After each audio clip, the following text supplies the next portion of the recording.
যে আগামীতে কেউ ফ্যাসিবাদী হয়ে উঠতে চায়, তার জন্য জুলাই একটি শক্তিশালী বার্তা যে যদি কেউ ফ্যাসিবাদী হয়ে উঠতে চায়, তার জন্য বাংলাদেশের জনগণ যে কোনো ধরনের যে কোনো পর্যায় পর্যন্ত যাইতে প্রস্তুত আছে।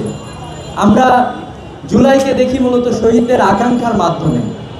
একজন শহীদ যে তার জীবনের শেষ শক্তটুকু বিলিয়ে দিয়েছে এই জুলাই আন্দোলনের রাস্তায় নেমে। তো এই জন্য আমরা বিশ্বাস করি যে এই জুলাইয়ের যে স্বীকৃতি দরকার ছিল, জুলাই সনদ যে সময়টিতে দরকার ছিল সেই সময়টিতে আমরা পাই নাই।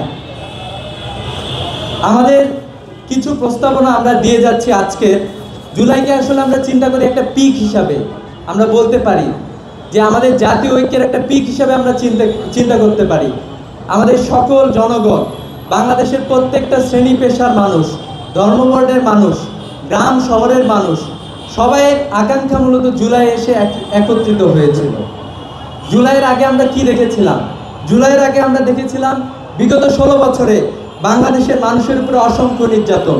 আমরা দেখেছিলাম বিডিআর বিদ্রোহের নাম করে বাংলাদেশি সেনা অফিসারদেরকে, যারা দেশপ্রেমিক সেনা অফিসার ছিল, তাদেরকে হত্যা করে বাংলাদেশের যে একটা শক্তিশালী কাঠামো ছিল এই কাঠামোকে ভেঙে দেওয়ার চেষ্টা করা হয়েছে।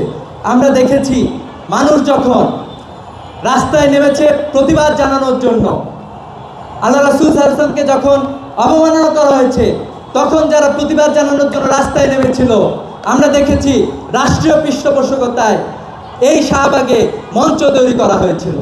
আমরা এটাও দেখেছি যখন কিছু মানুষ সেই মঞ্চের বিরুদ্ধে দাঁড়িয়ে মতিঝিলে একত্রিত হয়েছিল, আমরা দেখেছি সেখানে গুলি করে অসংখ্য মানুষকে হত্যা করা হয়েছে।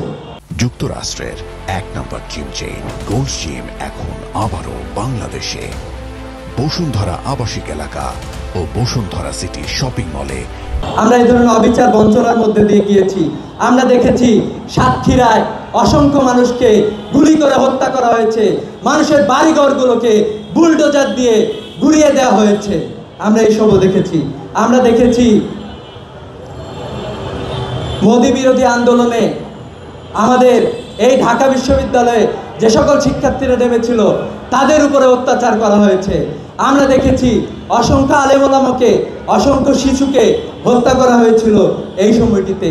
এবং আমরা দেখলাম এগুলোর ধারাবাহিকতায় একটা সময়ে এই ফ্যাসিবাদী সরকার যখন তারা দেখেছিল যে আমরা একের পর এক হত্যা করতে পারি, আমাদের বিচার করার মতো কেউ নাই, বিরোধী দল প্রত্যেকটা রাজনৈতিক দলের কর্মীদেরকে শহীদ করা হয়েছে, বিএনপির নেতৃবৃন্দকে এবং বিএনপির কর্মীদেরকে শহীদ করা হয়েছে, জামাতে ইসলামী তাদের কর্মীদেরকে নেতৃবৃন্দকে শহীদ করা হয়েছে।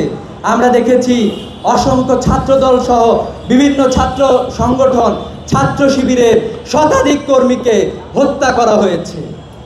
আমরা একটারও বিচার পাই নাই। আমরা দেখেছি যে আস্তে আস্তে এই রাষ্ট্র ফ্যাসিবাদী হয়ে উঠেছে। যখন সাপ্লাই মারা হয়েছিল আমাদের কেউ কোনো প্রতিবাদ করে নাই। যখন সাইদি সাহেবের রায়ের পরে মানুষ মারা হয়েছিল তখন আমাদের অনেকে প্রতিবাদ করে নাই। কিন্তু আমরা বলতে চাই জুলাই আমাদেরকে যদি ওই জায়গাটিতে নিয়ে যাইতে পারে, আমরা যে কারো মানবাধিকার লঙ্ঘন হইলে আমরা তার বিরুদ্ধে, তার পক্ষে আমরা অবস্থান গ্রহণ করব, যে জালিম তার বিরুদ্ধে আমরা অবস্থান গ্রহণ করব।